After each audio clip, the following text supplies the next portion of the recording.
네, 우리 사랑하는 우리 교회 성도님들, 오늘도 귀한 하루 승리하시며 주의 은혜 가운데 살아가시는 우리 귀한 백성 되시기를 축원합니다. 잠시 기도하겠습니다. 하나님 아버지 감사합니다. 오늘도 주의 은혜가 가득하며 또 주의 말씀 가운데 살아가게 하여 주옵소서. 그렇게 우리를 인도하실 것을 믿사하며 거룩하신 예수 그리스도 이름으로 기도 올렵나이다. 아멘. 네, 오늘의 말씀은 호세아 10장 1절의 말씀입니다. 제목은 사랑의 땅과 저주의 땅이죠. 땅입니다. 우리 호세아 10장 1절 함께 읽겠습니다. 이스라엘은 열매 맺는 무성한 포도나무라. 그 열매가 많을수록 재단을 많게 하며 그 땅이 번영할수록 주상을 아름답게 하도다. 아멘.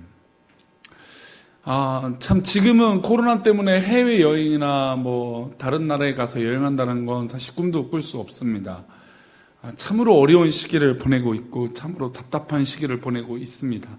그래도 이 코로나가 또 잠잠해지고 뭔가 이제 해외에 나갈 기회가 돼 있다면 우리 성도들과 꼭 가고 싶은 땅이 있어요. 그 땅은 바로 예루살렘입니다. 예루살렘 하면 참 너무나 대단하죠. 하나님, 예수님, 우리가 믿고 있는 모든 신앙의 모든 이 집약체가 바로 이 예루살렘에 다 녹여져 있다라고 할 수 있죠. 예수님이 십자가를 지신 동산이 있는 것도 바로 예루살렘이고, 이 예루살렘의 수많은 기적과 은혜, 또 다윗 왕 때부터 이어져 왔던 그 놀라운 성읍들, 그 이전부터도 역사적으로 마찬가지겠지만 참으로 놀라운 은혜가 깃든 땅이 바로 예루살렘입니다.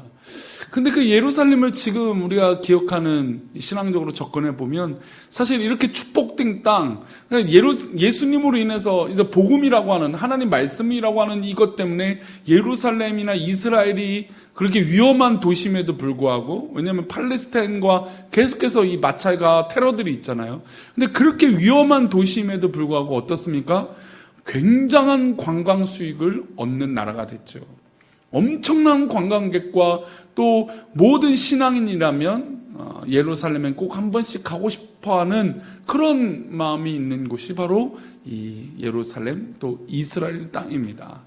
근데 지금 그 땅을 생각해 보면 사실 예수 그리스도를 믿지 않기 때문에 오히려 그 축복의 땅이 저주의 땅이 되고 있는 모습도 분명히 있죠. 왜냐하면 예전에 그 찬란했던 이 솔로몬의 성전은 지금 모스크, 즉 이슬람을 믿는 그런 이 성전이라고 하는 이 전이, 이 모스크가 바로 이 예루살렘 성전의 머리를 대신하고 있기 때문이에요. 그 참으로 안타까운 현실이 다 녹여져 있죠. 과거에는 찬란했던 땅이 지금을 볼 때는 참으로 안타까워요. 물론 그래도 우리가 예루살렘 한번 가봐야겠죠.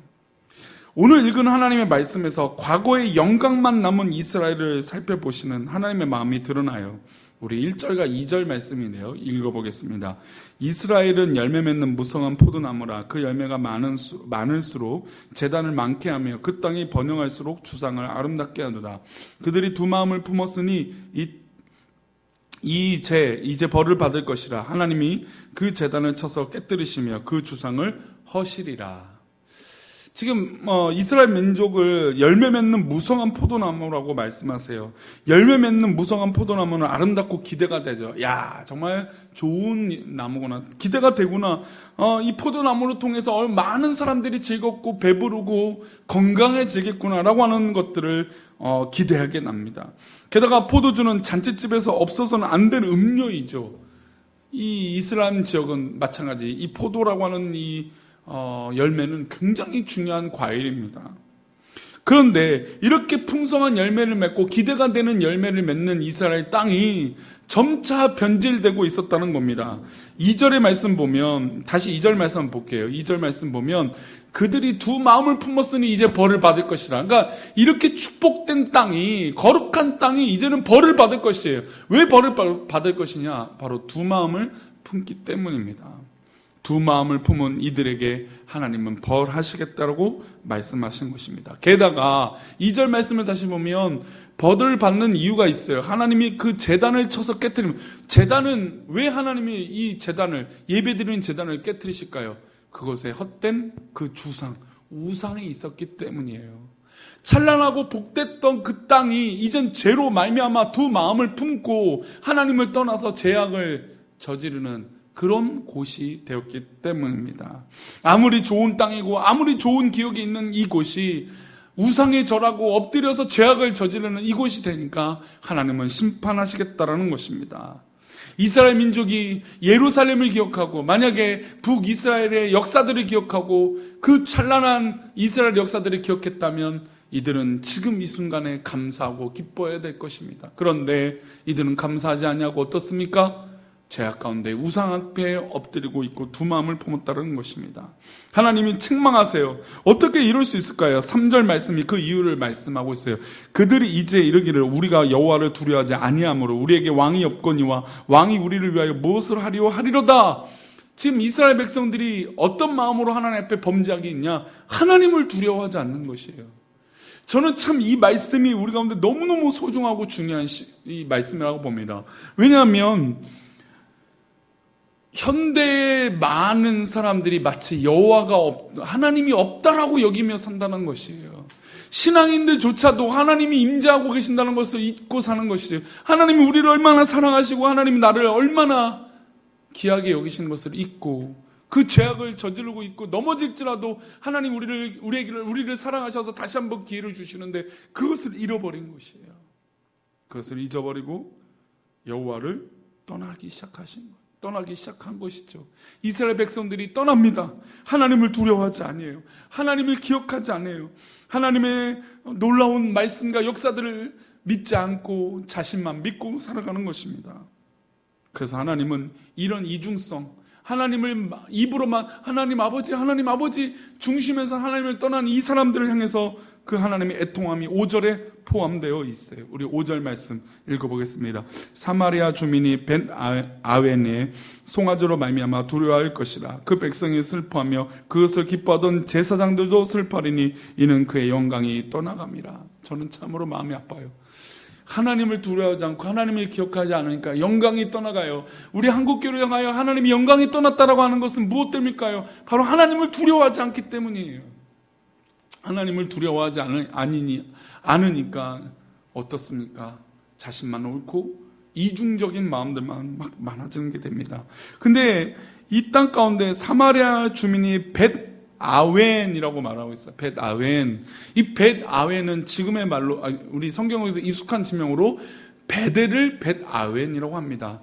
근데 이스라엘 민족이 어제 말씀드린 있지만 이 북이스라엘의 죄가 있었어요. 무엇입니까? 베델과 단에 금송아지를 만들어서 그곳에 엎드리게 했어요. 원래는 예루살렘에 가서 성전에 가서 예배를 드려야 되는데 북이스라엘의 여로보암 1세가 이 북이스라엘 백성들을 남유다에 내려가지 않고 휩싸이지 않게 해서 자신의 권력을 지키기 위해서 베델과 단에 금송아지를 만들고 그곳에서 예배하게 만듭니다.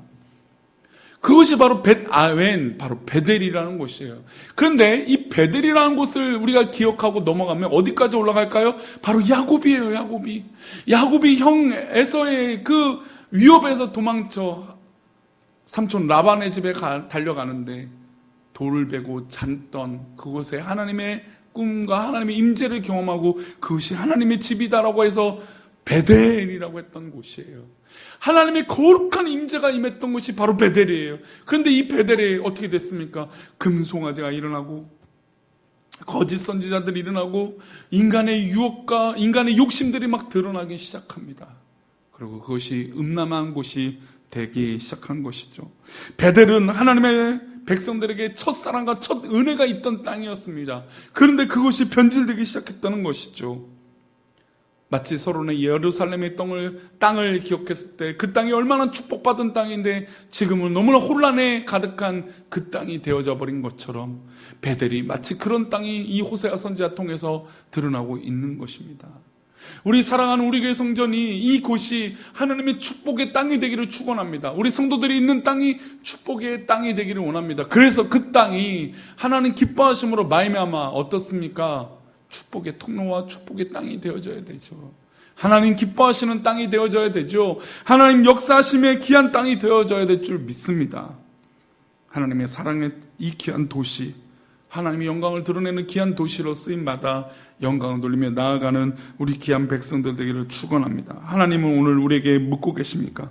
너희는 여전히 어느 베델로 가고 있느냐? 하나님의 집이냐? 아니면 우상이 있는 그 집이냐? 똑같은 장소이지만 우리가 무엇을 하는 것에 따라서 그것이 거룩한 땅이 될 수도 있고 또 때로는 저주의 땅이 될 수 있습니다. 우리가 어떻게 하나님 앞에 나아가느냐에 따라서 사랑의 땅이 될 수도 있고 슬픔의 땅이 될 수 있는 것처럼 오늘 하루도 우리 사랑하는 성도들이 걷는 또 거하는 그 땅이 사랑의 땅이 되시기를 축원합니다. 내가 거하는 땅이 하나님 기뻐하시는 땅이 되기를 축원합니다. 내가 가고자 하는 그 땅이 전능하신 하나님께서 기뻐하시는 놀라운 은혜의 땅이 되기를 간절히 축원합니다. 오늘도 하나님 기뻐하시는 사랑의 땅에서 살아가시는 우리 저와 우리 사랑하는 우리 교회 성도들 되시를 축원합니다. 기도하겠습니다. 하나님, 오늘도 우리가 살아가는 이 땅이 하나님 기뻐하시는 축복의 땅이 되게 하여 주옵소서. 우리가 오늘 살아가는 이 땅이 하나님께서 기뻐하시는 땅이 되게 하여 주옵소서. 오늘도 그렇게 주의 은혜가 넘치며 주의 사랑이 가득한 그런 놀라운 은혜가 임하기를 소망하고 우리를 사랑하시고 우리를 축복하시는 예수 그리스도 이름으로 기도하옵나이다. 아멘.